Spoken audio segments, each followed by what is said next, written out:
Welcome to In the Kitchen with Dinah. Today we're making spelt bread. Someone's in the kitchen with Dinah. Someone's in the kitchen, I know. Someone's in the kitchen with Dinah.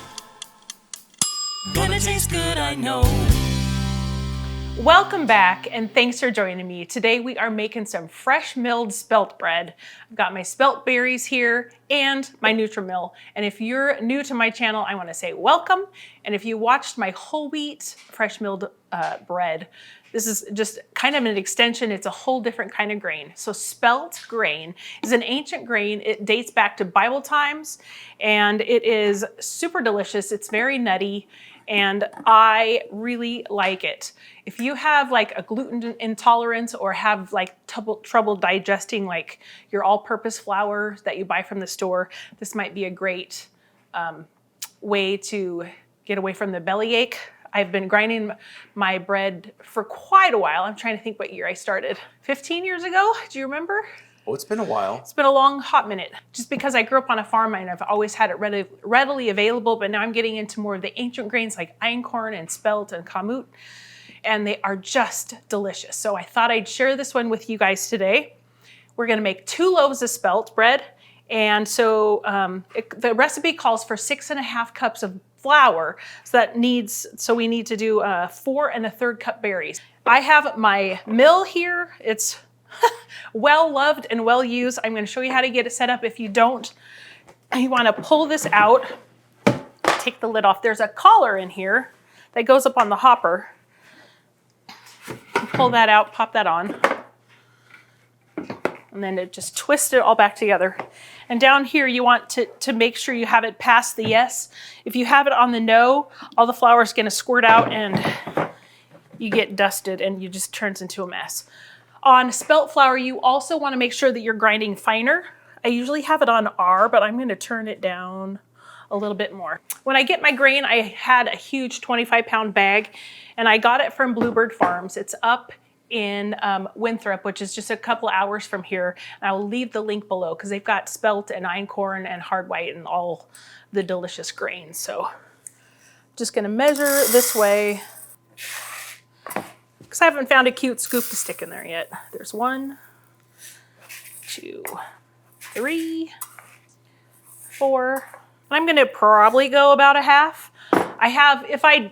Because it is freezing cold here today, by the way. It's like, we're up to 5 degrees. So it was like -10. So I am gonna grind just a tiny bit extra more in case I need it. If I don't end up using it, I have a little container, I just keep it in the freezer. Let's get this on, and it makes a whole bunch of noise.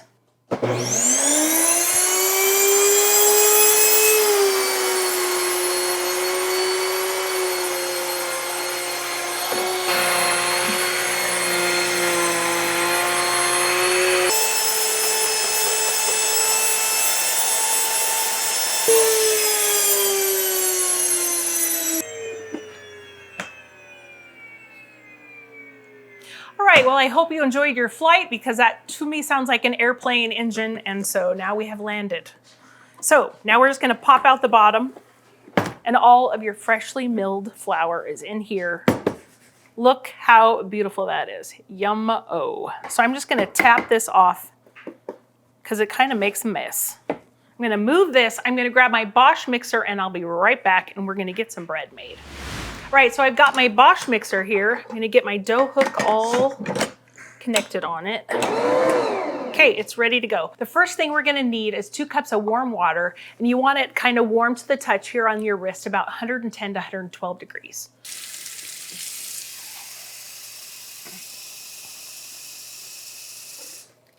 All right, so go ahead and dump your 2 cups of water in.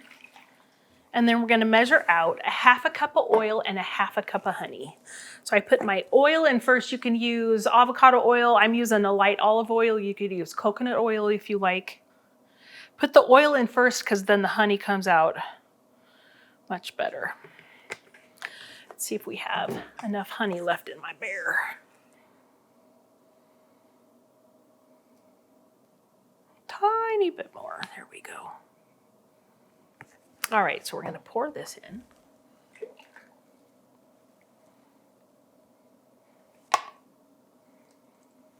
We need 1 egg, which is, I don't know, in my whole wheat bread, I don't use an egg, but in this one, it just seems to really give it some good, I don't know, just like bolsters it together. I don't even know what it does, but it does stuff. All right, so we're gonna add about a cup of flour, a couple cups of flour.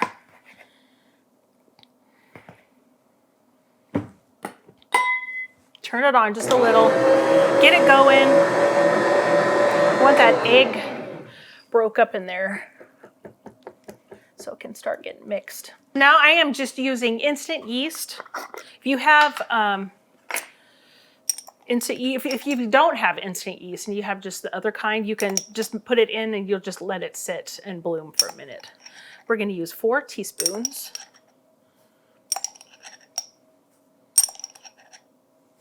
And we do need to add some salt, but I don't want to add that yet until I get this going. So I'm going to turn my mixer back on and keep adding flour. So there's 3 cups. 4, woo! 5, 6. And I'm going to grab 2 teaspoons of salt.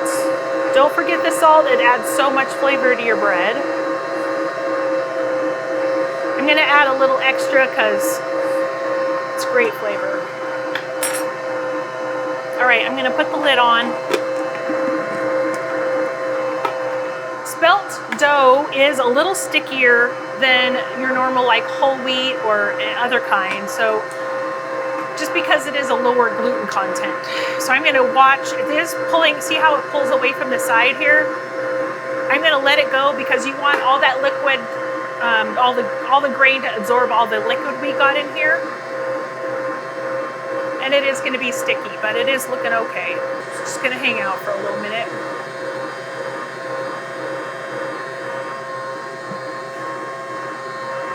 Going to add just a tiny bit more here. Going to add just like another tablespoonish.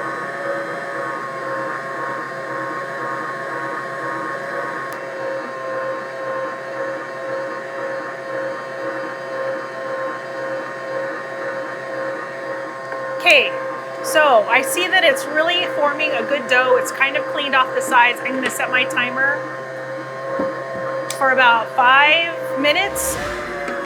Whoop, whoop, whoop, whoop. All right, we are back. Let me grab my butter. So as that is hanging out, I'm going to unplug this and take my bowl off my mixer and move this beast out of the way. All right, we're gonna let that hang out. And while we do, remember this makes 2 loaves and these are just your standard 4x8, I think. And I'm just going to take some butter. Last time I made this, well, a couple times, the spelt bread was so sticky, even though I used my normal like Pam, we had to literally cut it out of the pan because it was so sticky. So I'm going to use butter this time and make sure we can get it out.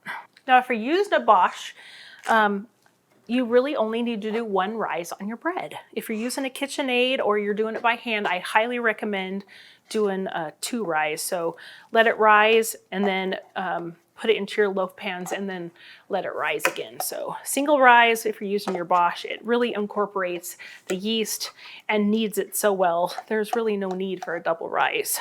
So like I said, spelt is super sticky. It's a lower gluten bread and it makes great cookies. It makes fantastic pancakes.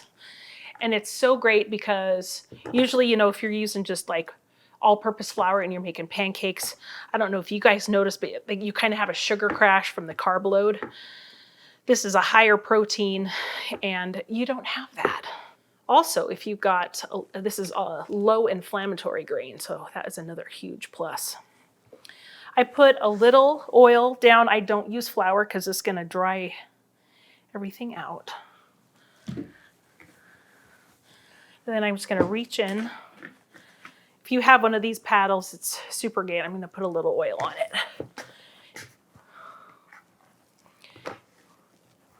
Just comes out of a lot easier. I would say spelt flavor is very similar to hard red. If you're using hard red grain berries, it's just easier on your digestion, and there's just so many good nutrients in it for you. All right, look how beautiful this is. So I'm just gonna make it into a nice circle here. Here's my bench scraper, and I'm just gonna try to cut it in half. Got my scale here. I like to keep them as equal as I can. I think I can already tell that that one is smaller. Let's see how close I am. Okay, so I have 1 pound, 12 ounces. This one is lots lighter, 1 pound, 8, yep. So let's take a couple ounces off that one. There's 1 pound, 10 ounces, and whoops, I swapped to grams, darn it. 1 pound, 10, there you go. Pretty even Steven. So now I'm just gonna take my bread pan, and I want it I use my hands. A lot of people use a rolling pin, but I don't find that you need to. Some people fold it. I've always rolled it. So I kind of get it as wide as my pan. I just take it and roll it up. And I kind of pinch the seam down, roll it over, and set it in your pan all nice. Now, because it is so cold today here in the Pacific Northwest, I'm going to turn my oven light on and put these in the oven just because our house is a little on the chilly side, so that can help it rise. There's your second loaf. So let's get these in the oven. I'm just gonna turn the light on, and that's it. And kind of like the Easy Bake Oven, just having that oven light on in there warms it up to about 70 or so degrees. It's just perfect. Okay, so I'm gonna pop these in the oven, and I'm gonna just wait until the bread gets about just a little bit above the pan, and then we'll get them baked. This can take anywhere from a half an hour to, who knows, 2 hours if it's super cold out. If you're in a warmer, humid climate, it might take not even a half an hour. So this part, you don't know how long it's gonna take. So there they go. So it's been a couple hours. I've had my spelt bread down here in this bottom oven with just the light on. You can see it's just come, I don't know why I'm touching with my thing, it's not hot. Hot pan coming in the oven. It's a good habit. It's a good See habit. how it's just above the pan? That's when you want to put in the oven. So I'm gonna put it in my top oven. Make sure all your racks are down because this bread is gonna rise. Slide it in. Let me get the other one. Do the whole switcheroo. And if you're at home and you only have one oven, take it out, set it on the counter, preheat your oven, then put them in. All right, so let's go for a half an hour at 350 degrees, and then you'll have some hot, delicious, fresh bread. All right, there's our half hour. Look at those beautiful loaves. Woo! Look good. Yeah, they do. All right. Ooh.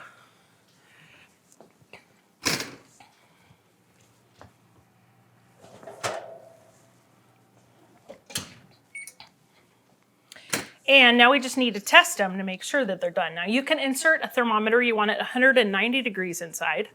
Let's see if we can get it out. I even buttered it. You guys watched me. That's what happened last time. It's so sticky.